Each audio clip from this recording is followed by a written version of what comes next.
Takzvaný miniklub.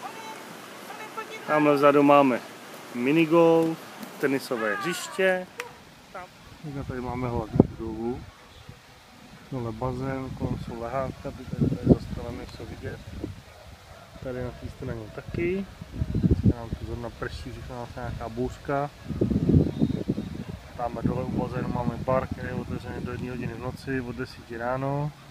Hned nad ním je vlastně jídelna, když se chodí vnitřkem na těch schodech na pravé straně. A nad tím jsou ještě další pokoje zase. A teď momentálně prší. A tady s tím stranou máme pokoje.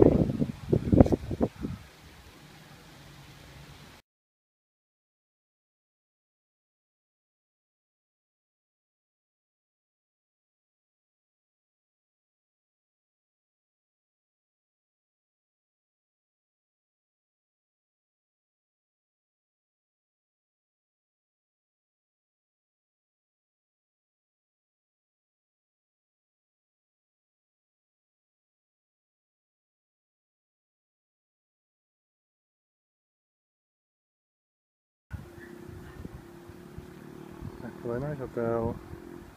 Tam dole máme pokoj. Jen vedle amfiteátru, kde každý večer diskotéka pro děcka. Tohle je výhled na moře. Tahle vzadu Columbia s kostelíkem, kde jsme byli. Tady vzadu Afandou. Pohled na náš hotel.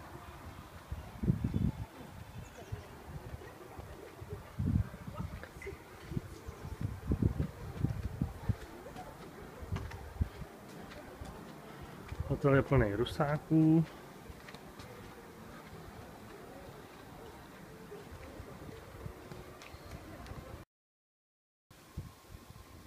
Tak, tady je výhled z našeho hotelu z posledních cen, jsou nejblíž k moři.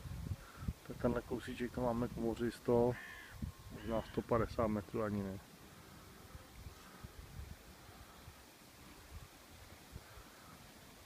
Tímhle směrem je Faliraki. Poslední část našeho hotelu je lepší. Tady mají terásky s lehátkama. Bohužel na tyhle pokoje mluvíme málo rusky.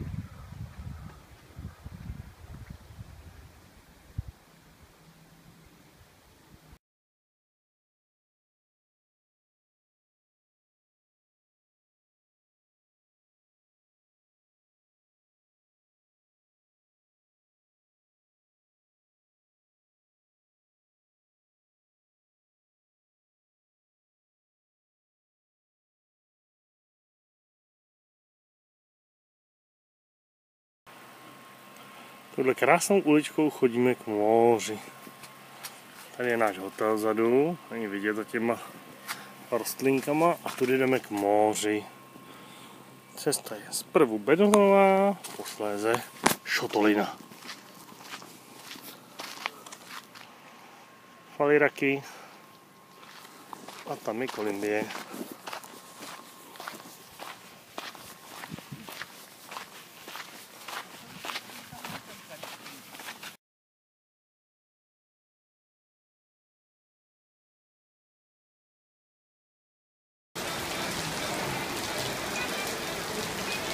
I tohle se může stát na Rodosu, když sem přijedu já.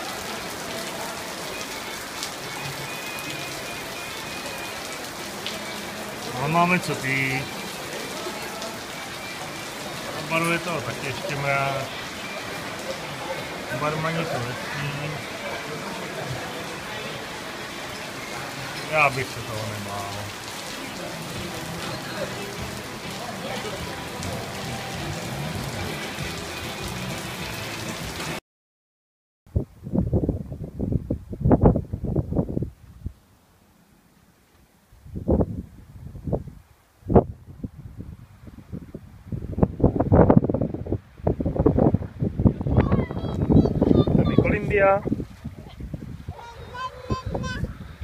Tam někde vzadu Sýrie. A dneska jsme pro změnu na nejsevernějším místě ostrova, přímo na Rodosu. Vzadu je vidět Turecko.